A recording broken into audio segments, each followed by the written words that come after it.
C'est un vrai changement de donne sur le marché de l'hospitalisation de court séjour, et pas qu'un peu. Je veux bien sûr parler de la loi de santé qui consacre la logique du parcours de santé en lieu et place d'une logique purement curative. La loi de santé institutionnalisée organise une prise en charge graduée des patients au sein d'un territoire de santé pertinent. Principaux outils de cette évolution majeure, les groupements hospitaliers de territoire ou GHT et l'e-santé. Deux leviers qui permettent de réorganiser l'offre de soins MCO, c'est-à-dire en médecine, chirurgie obstétrique, et de fluidifier la prise en charge des patients. On aura alors compris qu'il s'agit d'une mutation d'ampleur et d'une grande complexité.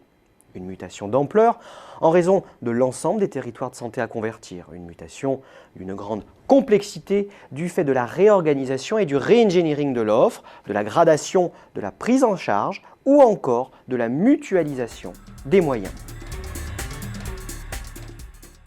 Avec l'émergence du parcours de santé, le paysage concurrentiel hospitalier va inévitablement se recomposer. Les groupements hospitaliers de territoire mettent en effet la coopération au cœur de la stratégie des hôpitaux. Les cliniques privées poursuivent, elles, leur quête de marge en activant plusieurs leviers industriels. Je pense au regroupement, aux fusions ou encore à la concentration au sein de grands groupes. Dans ces conditions, quelle place occuperont respectivement les hôpitaux et les cliniques et groupes de cliniques au sein des GHT?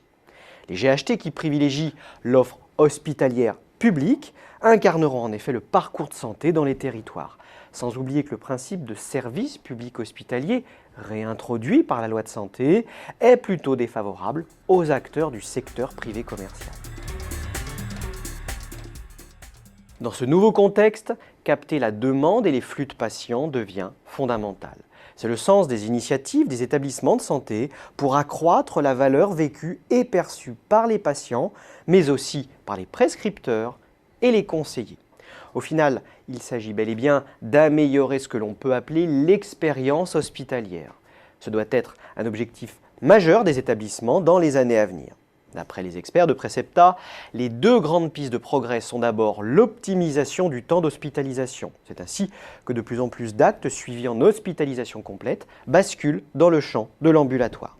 Deuxième piste de progrès, l'amélioration de la qualité de la prestation hébergement, avec par exemple des équipements audio et services liés en chambre. Vous l'aurez compris, le changement d'organisation impulsé par la logique de parcours de santé exige de nouveaux outils de maîtrise et de satisfaction de la demande.